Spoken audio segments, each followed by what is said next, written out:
Welcome to the Jay Franzi Show, your source for the latest news, reviews, and interviews, with insights you can't pay for and stories you've never heard.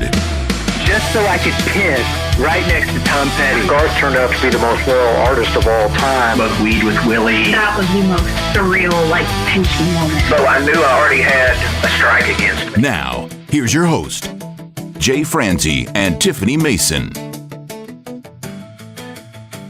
And we are coming at you live. I am Jay Franzi, and with me tonight, the Judith to my Alan, my beautiful co-host, Miss Tiffany Mason.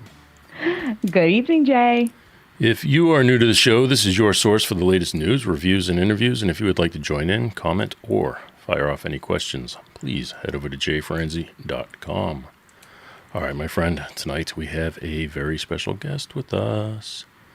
We have a country music recording artist hailing from the great state of FLA. We have Stephen Quinn. Stephen, my friend, thank you for joining us. Thank you for having me. Glad to be here. It is our pleasure. We are looking forward to it. We only have 6 hours tonight, so we're going to go ahead and jump right in. What can you tell us about the recording of the song Get It Girl? So, the recording of the song Get It Girl is my first song that I actually had the opportunity to record up in Nashville. I got to work with some very top-notch musicians that had worked on the road with Tim McGraw, Reba, Dolly Parton, even worked in the studio with Dolly Parton producing. Kent Wells, he worked on that song. He's awesome. And it was a very awesome experience to just work with people that do it every day. They just are so smooth with it. So what role did Kent play? He played guitar. He took part in helping produce it, and he also played like a electric banjo type thing, which was really awesome to see him work on that thing. A 6-string banjo. Uh-huh. They call it a ganjo. A ganjo, that's what it is. That's exactly what it is. It's just a banjo strung up with 6 strings, and it plays like a guitar. It's kind of cool. Yeah, he was a master at it, I can tell you that. Yeah, he is awesome. It's good to hear that you had a chance to work with somebody like that. Do you remember any of the other musicians? I don't remember their names. I just remember them talking about all the people they got to work with over the years. And the drummer had just come off tour with Tim McGraw, actually, at that time, back in 2019, I believe it was. Yeah, very cool. All right, so you went in the studio. Can you describe what that experience was like? Yeah, it was a very laid-back, chill vibe. I had my mom and my voice coach, Velvet, with me, and all the musicians were there, ready to go. And I had worked with local people in the studio here in Florida, and walking into there, having all of them just ready to do business. They mean business when you're up in Nashville. But it was really cool because I got to learn so much and learn what it is like to record in Nashville, because it's like a machine up there. They're just pumping it out. It is pretty impressive. I say that every time. I don't think anybody will ever believe me until they get to witness it. You really can't imagine it. It's definitely an impressive thing, and it's done through a union scale. So you go through the union to record, and you record in 3-hour blocks. So if you were only going to record that one song, you were within that 3-hour block. So it's a very short period of time that you get to go in the studio and spend with these musicians. So they really do have to be spun up and talented musicians to just go in, hear your song for the very first time, chart it out, go in a room and perform it. So that had to be impressive for somebody who's never been in a studio like that before. Oh, absolutely. All right, so if you're in the studio and that happens, and I love the fact that you said you brought your mom and your voice coach. I'll let Tiffany talk about your mom, but I want to talk about your voice coach. What made you bring your voice coach with you? My voice coach has, aside from being my voice coach, she's kind of taken on a role of being my manager / producer, and she also co-writes just about all of my music that I have. So we work closely together in all of my music that I do. I actually have her in my phone as Vocal Mama, so she's also kind of like another mom for me. But when I'm in the studio, she's always there to, make sure that my vocals are top notch, right where she knows that I can be, and just kind of helps me through that whole process. Because, there's a lot going on when you're in the studio, as you know. Oh, absolutely. I'm glad you said that too, because I always encourage the vocalists that I work with to bring their vocal coach in with them. And if they don't have one, I try to work it within their budget to bring one in, because it is expensive. It is part of a budget. You have to pay for somebody's time. But the value in having somebody like that in there is priceless. And it makes the entire session go quicker, which then saves you the time in the long run anyway. So how did you meet Velvet in the first place? Velvet was referred to me from a friend. She's a local voice coach here in Jacksonville, Florida. And I was kind of on the search. I had been through a few other vocal coaches here in town and just was trying to find the one that just fit just right for me. And so a friend of mine referred me to her, and we hit it off right away. And I've been with her probably about 8 to 10 years now. I'd love to know, in the studio, what kind of corrections does she make for you? So it's more technical stuff with the vocals and maybe just suggesting to do a note a different way or hit the note a different way. Just, I guess, things that maybe I'm not thinking about when I'm thinking about all the other things that I'm doing in the studio, trying to work on the words and really, putting the emotion into it. I don't want to say that it's hard to put the emotion when you're in the studio, but it's a little bit different because you're not performing for an audience, you know. It's just kind of you and the music in there. So you really bring a different life to the lyrics and the music when you're in there. So you say she tells you to do it a different way or advises you to do it a different way. Is that a different way technically or creatively? I would say both, technically and creatively. Maybe just something that she's hearing that she might think is maybe better or better fitting for my vocals, I guess you would say. So the recording process itself, you were in the studio, you get to work with these musicians, you do the basic tracks. Do you stay that day to record your vocal, or was your song being recorded with a group of other songs? So the one in Nashville, we were just working on that specific song. And so it was all done in the same time slot. We were there probably, like you said, it was probably about 3 hours we were there. Musicians did their part, I did the vocals, and then, of course, there was more behind the scenes once all that was done. Right. So that's good. So you went in the studio, you recorded the basic tracks for the guys, and then when they left, you went in and recorded your vocal. Did you do your own harmonies, or did they bring somebody in to do harmonies for you? Actually, the producer did harmonies on that specific song. So what was it like working with Kelly? He was amazing, and he actually, alongside with Velvet, was there too, and he cared enough to want it to sound good, so he actually gave me some tips and tricks vocally as well while I was in the booth, which I thought was really nice of him.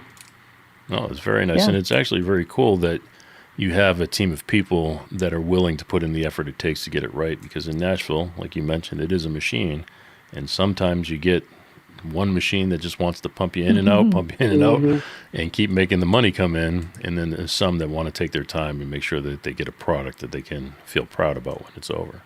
Absolutely. All right, well, the song had a video. The video is pretty impressive. How'd you put the video together? That was an interesting road, because when you're at the level that I was at that time, and I was still kind of working on building up my connections here around Jacksonville, and I was along with Velvet, like I said, when I say she is a part of everything, she is there to support me and help me in every project that I've worked on. And so we searched and found some videographers that we knew. I think it was through her church. She had heard of them. And so we reached out to them. And then there's a local bar in town, which you see in the video, called Southern Social. And at the time, I had played there for going on 4 years every Thursday. And so we were like, how awesome would it be to record a music video for your original song with all of your family and friends and all my friends from the bar that I would, see on a regular basis when I performed there. And so that's exactly what we did. Crazy question, just a side note. Did you make them all sign a release to be part of your video? We did not do that, but we let them know. We kind of created an event page and said, hey, if you would like to be a part of the video, these are the 2 nights that we're doing it. And so they knew ahead of time what they were getting into. I only asked that question because I was telling Miss Tiffany in the past that I've worked for a video company, and we used to put videos together for people. And when we did that, some artists would insist that they would have a release done, and some would be like, we don't care.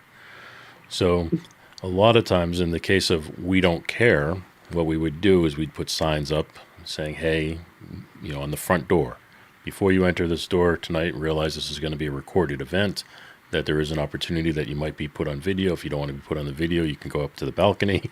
Otherwise, if you're down here, you're going to be on video. And then when the filming starts, we make that announcement as well. Yeah. Well, we also did an off night for the bar, so it was literally pretty much just all people that knew, family and friends. We didn't really have any strangers there. Nice. Oh, hey. All right. So tell us about the video process. So we did a 2-night thing, a Wednesday night and a Thursday night. And Wednesday was kind of more for the dancers, which the dancers were not professional dancers. They were just some couples that would be up at the bar dancing, and I became friends with them and was like, hey, do y'all want to be in my video? And they could do all the, flips and tricks as you can see in the video. So the first night, Wednesday night, was a lot of the dancing, and we had actually kind of, Velvet and her daughter put together the little line dance that we do in the video. So we did a lot of those clips that night. And then the actual Get It Girl is a family friend that I've known her my whole life. And she's a dancer, cheerleader her whole life. And she just has that personality to where she doesn't mind dancing in front of people and putting on a show. So she was the perfect Get It Girl. And she fit the part, and she wasn't taller than me. So that was good. Nice. You're gonna bring that. How tall are you? I am 5'10", or at least that's what my license says. Yeah, well, so I go with it. with the heels on, I get it. No. Yeah, exactly. My daughter busts my cookies all the time. I always say I'm 5'12". I'm 6 even, but my daughter goes, "No, you're not." I'm like, I don't know what to tell you, kid. I'm 12 and a half. I'm 5'12". She's okay with me saying I'm 5'12", but I cannot say 6 foot. I don't know what the difference is there, but. So then we went on to the next night, and that was where we kind of brought in the full band. And so we performed the song that night, which everybody knew what to expect. But I mean, we were redoing the song over and over and over just to get all of the clips in. And by the end of it, we're like, okay, we don't want to ever hear the song again. But no, it was just so awesome. And to be the artist and the performer, me and Velvet wrote that song together. Actually, believe it or not, Velvet, I had just left to write with her. And we kind of just had one of those days where we had a block, so we weren't getting much done. And I'm headed down the road, and she shoots me a text, and she sends me a little voice memo, and she's like, hey, check this out. And it was the hook for Get It Girl, and she was playing it and singing it. And I said, that's great. Let's work on that next week. And so I come back next week, and we pretty much wrote the song almost in one day right there. But for me and her to be there and, be the ones that wrote the song and then be the ones that went in the studio, recorded it, and then we also pretty much produced the whole music video. I mean, the videographers were awesome to work with. Of course, they had their own tips for us and things from their view of it and their profession to help make it look great. But pretty much they followed everything that we wanted, and they brought it to life. How does that feel to start a music career and you have all these big hopes and dreams for yourself, and then one day you're recording a music video? Honestly, I sometimes forget that I did that and had the opportunity to do that.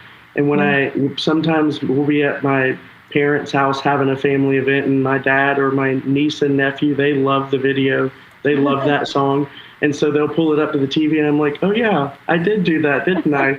And it really is rewarding to get to see your work brought to life. Because, I mean, yes, you get to hear the song, you get to hear the lyrics, but seeing the storyline and the whole thing being brought to life was really rewarding to know that Velvet and myself, like we did that. As a creative person, did you find yourself being as critical of the video as you did the song? I would say no, only because definitely my forte is more on the lyric vocal side of things. So I'm definitely harder on myself when it comes to that. With the video, I kind of just wanted to have fun with it. And I knew that between the videographers and Velvet, that if something looked horrible, they would tell me. So I really just I wanted to soak it all in and really enjoy the experience. So I tried not to be too hard on myself for that one. You mentioned that you wrote the song with Velvet. You mentioned you're a lyric person. Was that your role in the writing process? Yes, I usually am more of the lyric person, but like I said, she came up with the hook for that one. But our writing process, she has a music room in her home because she does voice lessons for a living. That's what she does. And so we go into the music room. She has a piano. That's what she primarily plays. And so all of the music that I've written starts on a piano, which is also really interesting because I feel like a lot of people think of songwriting and think of acoustic guitar, which makes sense. But for us, we always work on the piano. And so we get to hear it when it's just my vocals and the piano. And then it's a whole different ballgame when you get in the studio with adding all the other instruments and production to it. But our writing process is very simple. It's just me and her in there and the piano, and we just work it all out, work through it. And if we, have a block, we call it a day. And we like to also live with the lyrics. So even if we finish the song, we're like, hey, let's live with it for a week, listen to it, make sure we love it, and we'll come back and reassess next week before we really get to the next step of wanting to take it to the studio. How do you record your work tape? Just with the simple iPhone voice memos. we keep it very simple. It's nice that the phone has advanced. Oh, absolutely. Thank God. That's a common practice. I mean, there's nothing wrong with that. It's just a work tape. You're just capturing an idea. Then you're going to go demo the song, hopefully, and you get the musicians coming and do that, and then you go record the master after that. So it's going to go through a few stages. Or in some cases, you just go from work tape to master. In your case, did you do a demo before you went in and did the final recording? I wouldn't say we did a demo, but usually we have, between the producer and myself and Velvet, he'll send us, I guess, what you might consider a demo. And we make sure that everything is up to par and how we want it to sound, and then it will go through the mastering process.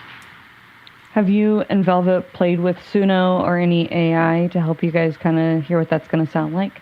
We haven't yet. We've talked about it, or she's more kind of asked me if I've ever messed around with it on my own, and I have never used it. I like AI for certain things, but I don't know how comfortable I am with using AI when it comes to writing or anything like that. So I don't know. I've never done it. Yeah. If I were you, Well, I'd Jake probably could school stay you. away from it.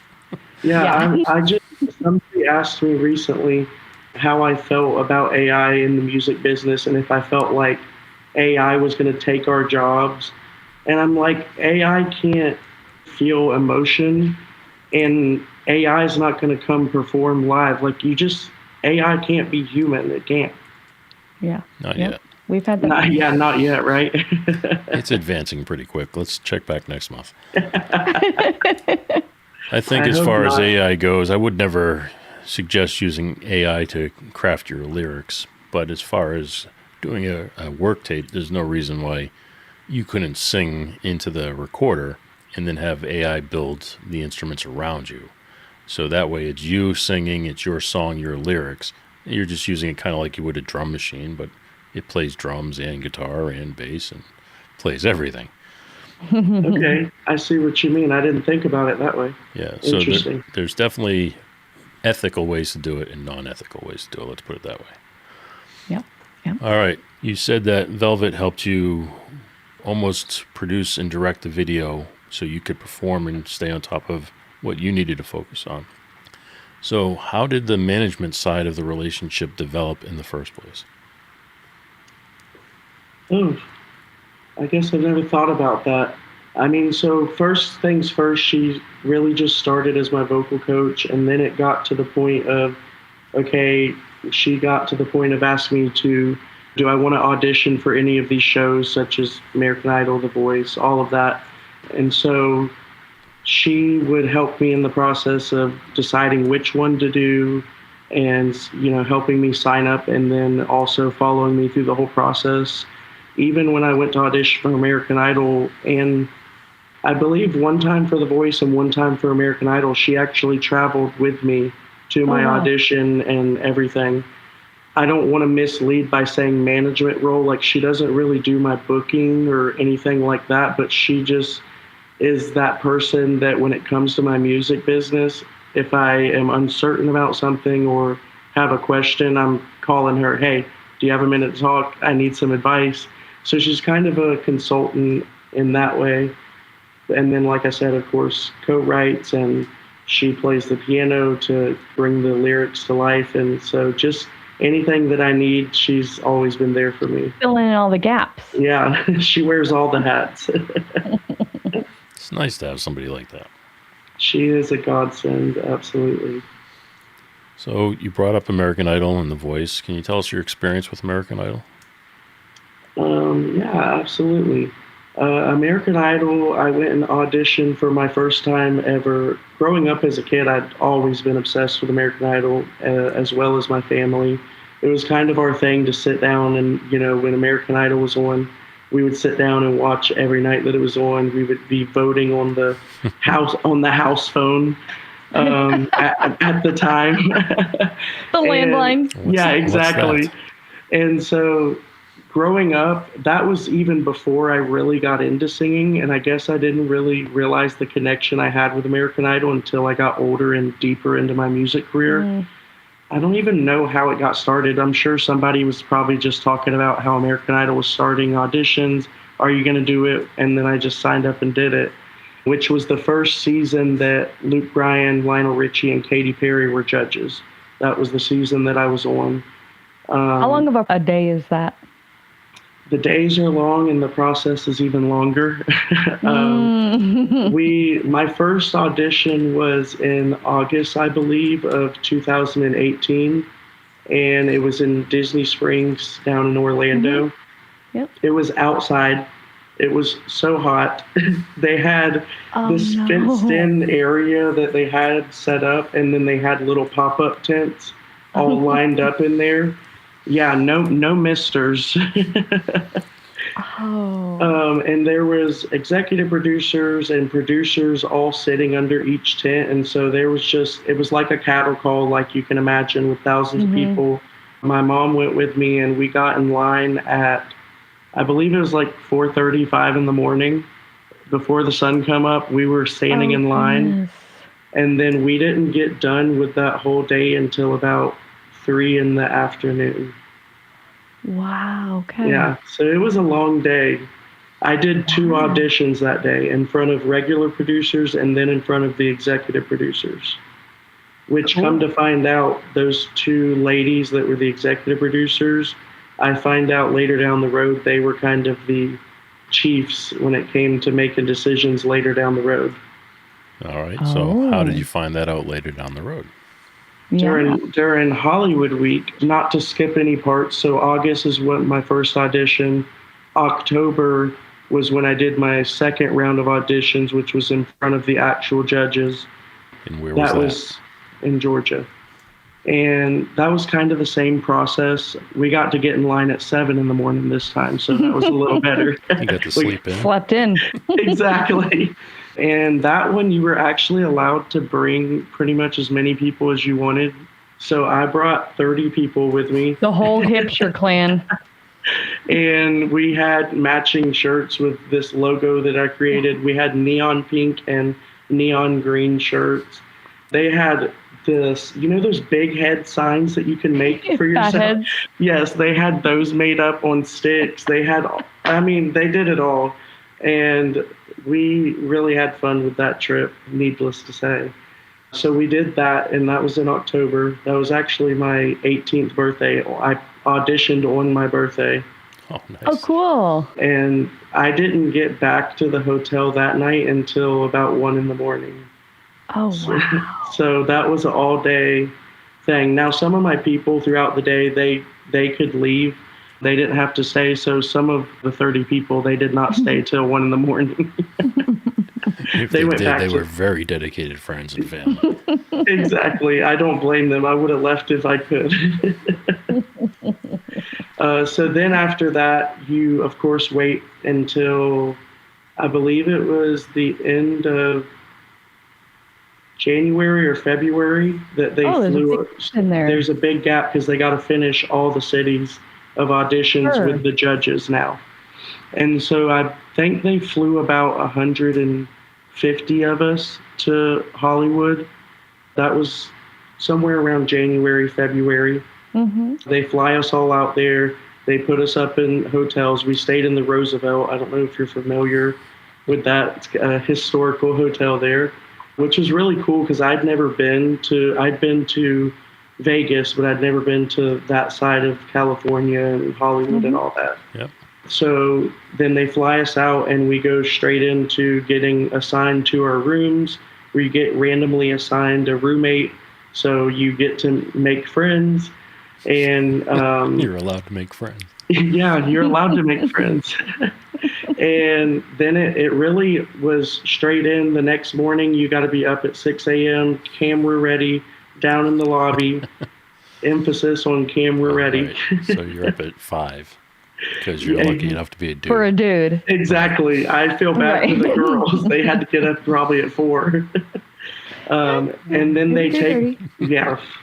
they take us over to the Dolby Theater, which is where Hollywood Week was hosted, which was also, again, that's one of those things that I forget that I had that opportunity. Like, I was in the Dolby Theater, performed on the stage there. Mind-blowing, honestly, and sometimes I forget about it. How was it to meet the celebrity judges? It was, when I first auditioned in front of them in Savannah, I feel like I kind of had one of those moments where you just black out because people always ask me about how the audition was. And I honestly, I don't really remember. I just know that it happened and I was there and it was awesome. I got a gold ticket, but the whole in-between part, I really don't remember. And I guess that's normal in moments like that. Your brain just kind of is so excited. Yeah. I'm, of course, still friends with some of the other contestants just because being with them that long and you're seeing each other every day, like you're going to have some kind of bond, especially a closer bond with some closer than others. And so I still talk to them. I was actually just talking to Noah Davis last week, and we got to catch up on FaceTime. He moved to California, so he's been living there pretty much, I think maybe a year or two after our season, and what he's season doing was well. That? So it was technically the first season on ABC when they moved stations, but I believe overall it would have been the 16th season. Maddie Poppy was the winner of that season, and of course Caleb Lee Hutchinson was second, Gabby Barrett was third, which everybody knows Gabby Barrett nowadays. Sure. Really? Yeah, that was the season. Did you end up making a connection with her? I didn't. She was one that kind of. I feel like she's your wife. That's you. Yeah, I met her. Yeah, You're married. No, actually, so her husband, Cade, was also a contestant that season, and that's how they met. Exactly. Thank you. Yeah. And Maddie Poppy and Caleb Lee actually were dating when the season ended. They don't date anymore, but that's a different story. There's a lot of that going on behind the scenes, probably more than you would think. Just people, getting into relationships, connecting. I was just more there to make friends. I enjoyed. It's a great time in Hollywood. What happens in Hollywood stays in Hollywood. Apparently not. It's too late for that. Not if I'm there. What was your favorite part?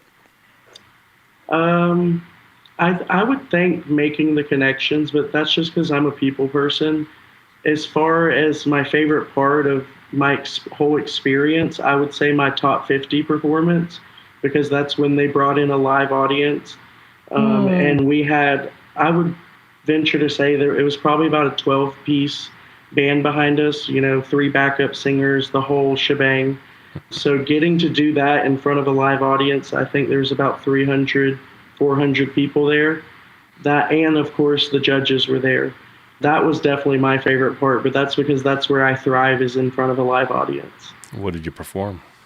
I performed Somebody Else Will by Justin Moore.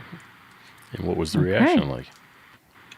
The crowd loved it. They ate it up. I don't know if they were paid actors. I don't know, but I felt great about it. What was the feedback from the judges? They were very impressed, and they loved the performance, but at the end of the day, they got a TV show to make, and they had a big cut from 50 to 25. So that's where I ended up getting cut. And but I mean, all throughout the competition, there was people that got cut before me that I was just mind blowing, because they were so talented. There were so many talented people, and that was probably another favorite part of mine, just getting to witness all of the talent that there is out there from all over the country.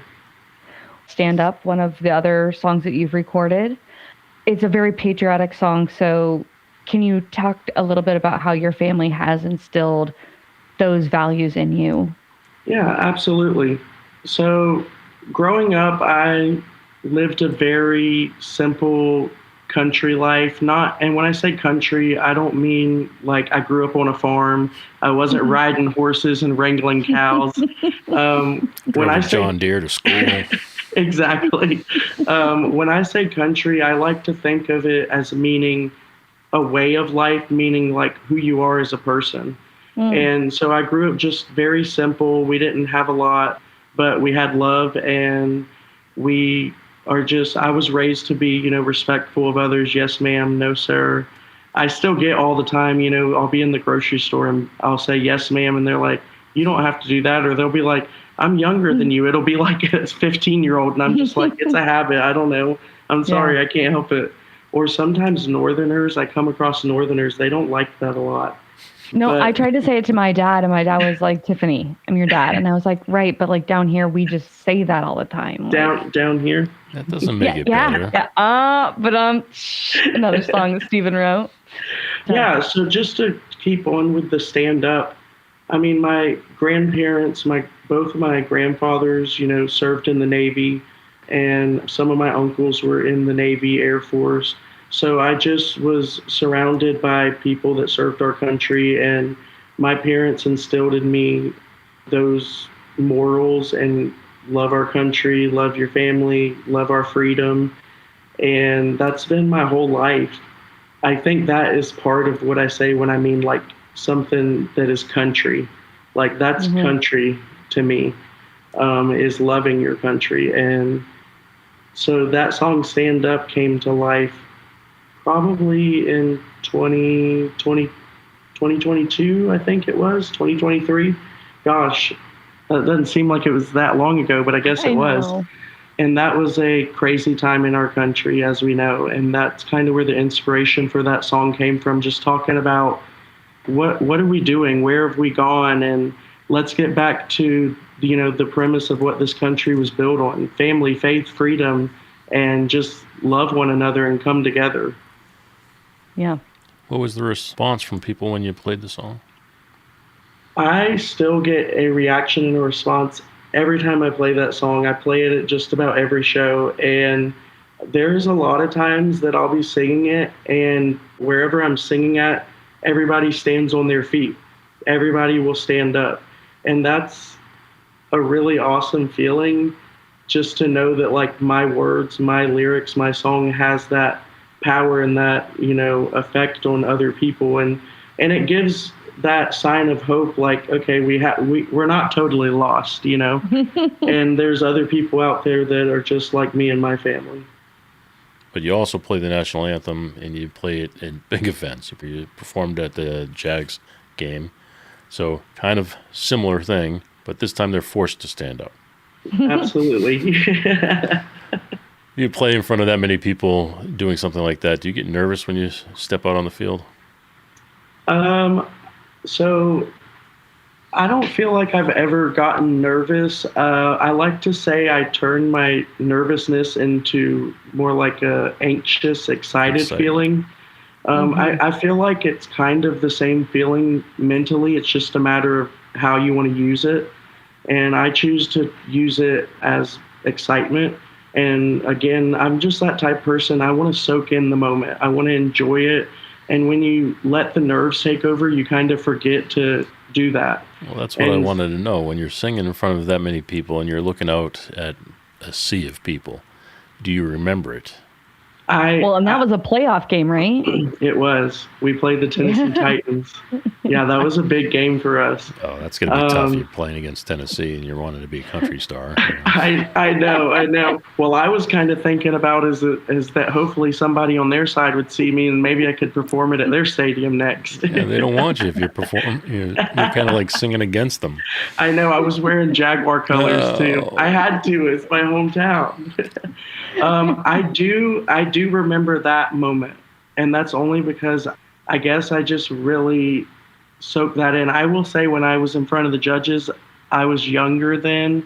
I definitely let my nerves take over, and so maybe that's why I don't remember as well. But when I was in that stadium, and I mean, it was a beautiful day, and I had been there for hours beforehand because, you get there early. They serve you food, and they put you in the green room. I got to have my parents with me. I had my bar parents with me and my best friend, Allie.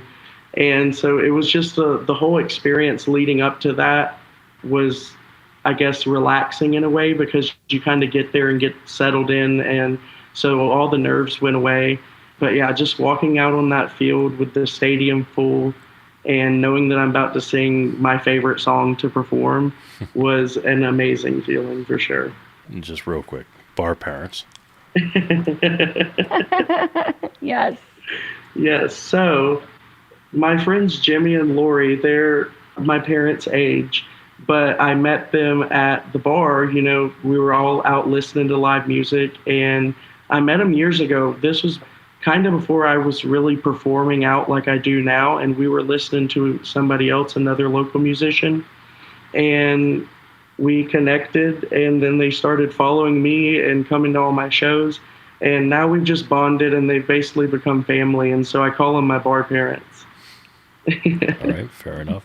The other thing you said was that this is your favorite song to perform. It's not an easy song to perform, so what is your favorite part of the performance? Well, I would usually say my favorite part of the performance is the flyover, but I've never actually got to have a flyover with the jets, go flying over. And we were supposed to have it that day, and I was so excited for it, but it was too overcast, or cloudy, I should say. It wasn't overcast. I mean, the sun was out, but the clouds were just hanging just enough too low.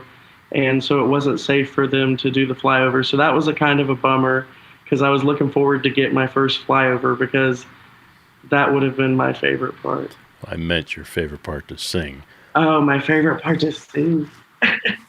My favorite part to sing is probably the high note, the falsetto, even though that's kind of the scariest part because that's really where you're getting up there in probably the highest part of your range.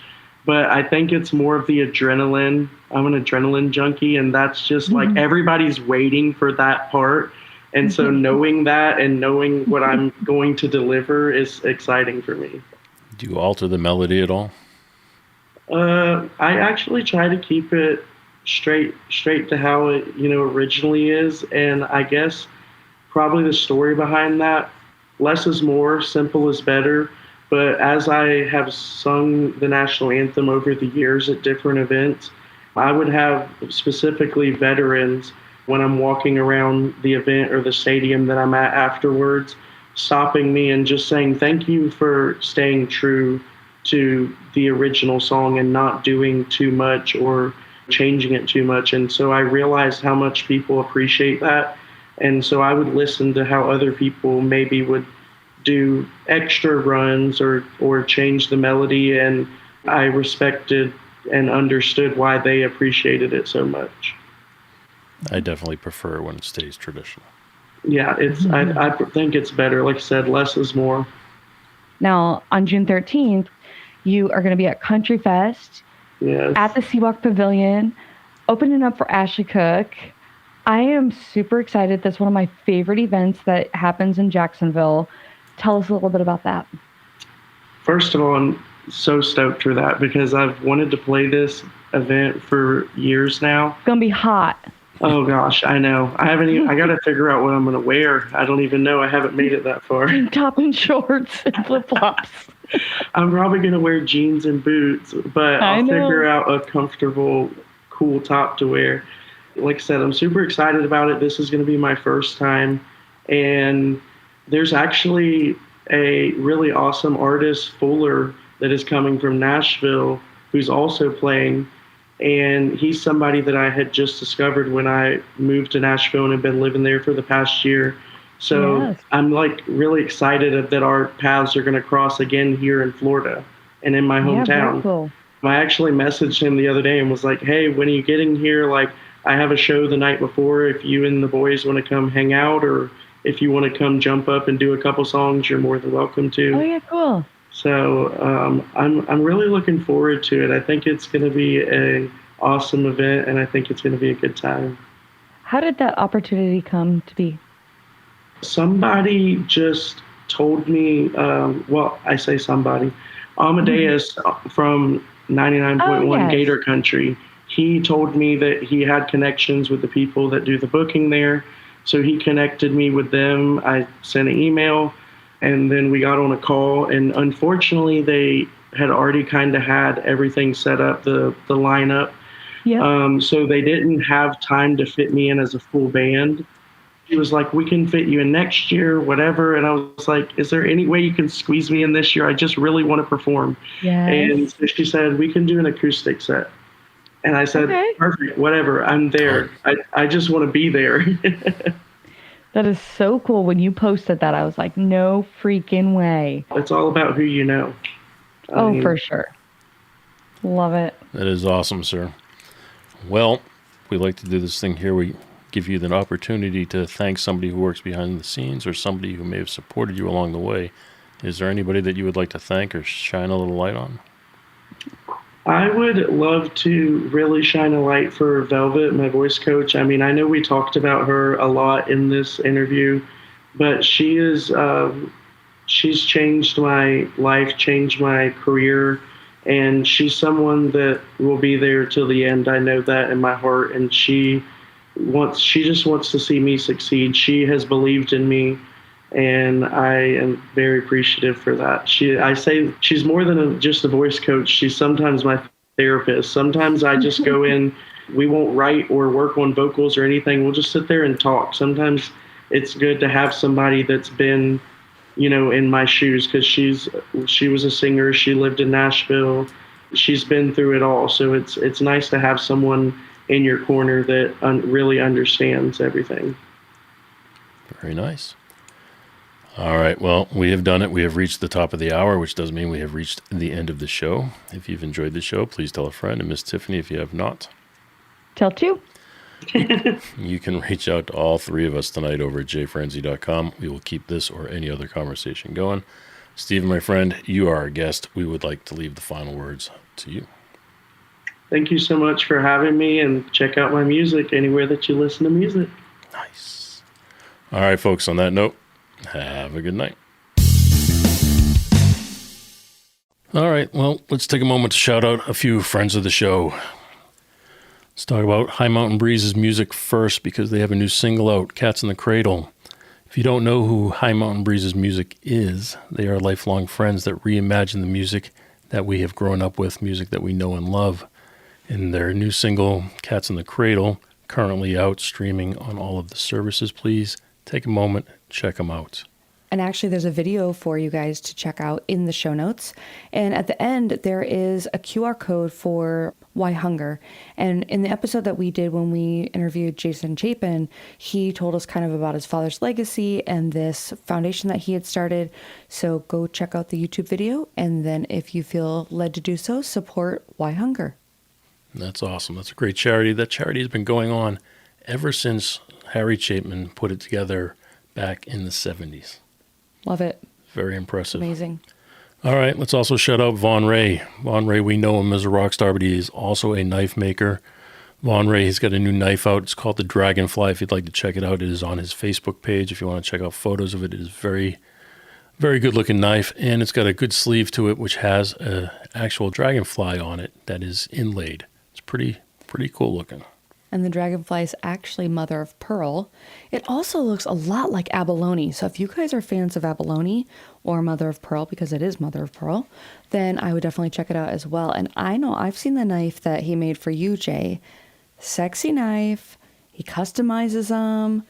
It's a knife a man can feel good about. You know what I'm saying, Jay? You call it sexy and you say a man can feel good about it. I think we've just taken a turn. Vaughn, sorry.